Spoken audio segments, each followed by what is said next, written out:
আসসালামু আলাইকুম। কেমন আছে সবাই? আশা করি ভালোই আছো। আলহামদুলিল্লাহ আমিও ভালো আছি। আর একটা কথা হচ্ছে কি, মন খারাপের কোনো কারণ থাকে না, আর কারণ জানা থাকলেও কিছু কিছু মন খারাপ কখনো প্রকাশ করা যায় না। আমার আজকে মনটা অনেক খারাপ ছিল, বান্ধবীকে ফোন করে বললাম চল একটু মনটা ভালো করে আসি। তো যাই হোক, এখানকার একটা কফি অনেক মজার ছিল, তো বান্ধবী বললো চল আমার একটা ছোট কাজ আছে, কাজটা সেরে তারপরে মন ভালো করার জন্য আমরা আমাদের মন ভালো করার জায়গায় যাবো। তো এখানে যাওয়ার সাথে আমাদের একটা কফি দিল, আর কফিটা এত মজার ছিল। আগেই বলে রাখি, এটা কিন্তু সেলিব্রিটি কফি। তো যাই হোক, সেখান থেকে বেরিয়ে চলে আসলাম, আর চলে এসে আমি এখানে আসলে আসলে আমার মনটা অনেক ভালো হয়ে যায়। প্রায় সময় এখানে প্রচণ্ড খাবার পাওয়া যায়, আর এখানকার এত মানুষ থাকে, যত রাত বাড়ে তত মনে হয় মানুষ বাড়ে। এত মানুষ, আর এত মানুষের ভিড়ে সবাই খায়, কেউ মজা করে, কেউ ঘোরে। আসলে এগুলো দেখলে মনটা এমনিতেই ভালো হয়ে যায়। আর এখানে আসলে সবার খুশি দেখলে আমার নিজেরই ভালো লাগে। আর সবসময় মনে হয় যে আল্লাহ তাআলা যেন এদের মতো আমার মনটাও একটু ভালো করে দেয়। আর যখন মন ভালো থাকে না, তখন আসলে কিছুই ভালো লাগে না, তারপরে একটু ভালো থাকার চেষ্টা, এই আর কি। তো এখানে চলে আসলাম, এখানে খাবারগুলো কিন্তু অনেক মজার, অনেকে এখানে চেনেন।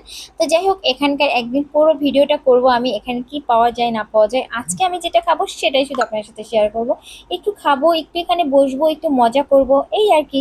তো যাই হোক, আমরা দেখতেছিলাম কি খাওয়া যায় কি খাওয়া যায়। এখানে গরুর ভুঁড়ি পাওয়া যায়, তারপরে কালা ভুনা পাওয়া যায়, তারপরে হাঁসি মাংস পাওয়া যায়, তারপরে গরুর মানে কালা ওই রসুন দিয়ে কি যেন চুই ঝাল পাওয়া যায়, সব কিছু পাওয়া যায়। রান্নাগুলো এত মজার, দেখেন কত মানুষ।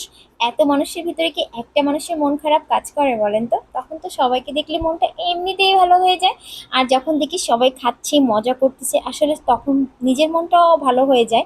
তো এখানে আসার পরে প্রত্যেকটা খাবার দেখছিলাম, দোকানে দোকানে যাচ্ছিলাম, প্রত্যেকটা মানে বেশিরভাগ এই ধরনের খাবার এখানে পাওয়া যায়। ফাস্টফুডের অনেক খাবার আছে, জুস আছে, তারপরে মোমো আছে, অনেক খাবার আছে। মানে যে যেটা খাবেন সেটা এখানে পাবেন, কিন্তু আমি সব ভিডিও করতেছি না, জাস্ট আমি যেটা খাবো সেটা ভিডিও করতেছি। কিন্তু প্রত্যেকটা খাবার এত মজা, আর কি বলবো। আমি সব সময় এখানে এসে খাবার খাই। এখানে দোচাগুলো কিন্তু অনেক মজার। পুরো জায়গাটা যদি আপনাদের ভিডিও করে দেখাবো, সেদিন আপনাদেরকে মানে বুঝবেন যে কি কি পাওয়া যায়। তো আমি এখানে নিয়েছিলাম গরুর বট আর রুটি। এটা কিন্তু চালের আটার রুটি, হ্যাঁ। তো এটা নিয়ে আমরা খাচ্ছিলাম, আর ভালোই লাগতেছিল। আসলে সব থেকে বড় কথা হচ্ছে খাবারের জন্য আসি না, এসেছিলাম, মনটা অনেক খারাপ ছিল।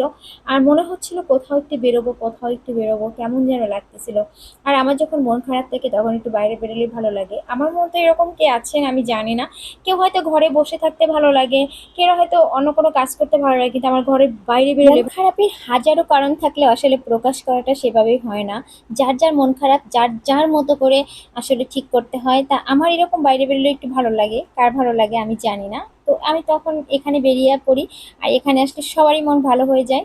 আর এই ভিউটা একদিন অবশ্যই আপনাদের ভিডিও করে পুরো ভিডিওতে দেখাবো, জায়গাটা এত সুন্দর। আপনাদেরও মন খারাপ থাকলে আসতে পারবেন। তো যাই হোক, আজকে আমি এখানে যখন এসেছি, এইটা আমার ভালো লাগছিল, চাপটি বলে এটাকে, কার দেশে কি বলে আমি জানি না। চাপটিটা বানাচ্ছিল অনেক সুন্দর, আর এত মচমচা ছিল, হ্যাঁ। তো এর আগে একদিন খেয়েছি, কিন্তু তখন ভিডিও করা হয় নাই, তবে অনেক মজার হয়। আর আমার ভিডিওটা যদি ভালো লেগে থাকে, অবশ্যই মন খারাপ থাকলে আপনারা এই কাজটা করবেন। আজকে এই পর্যন্তই, আমার জন্য দোয়া করবেন। আর আমার ভিডিওটা ভালো লাগলে অবশ্যই লাইক কমেন্টস এবং শেয়ার করে দিবেন। আল্লাহ হাফিজ।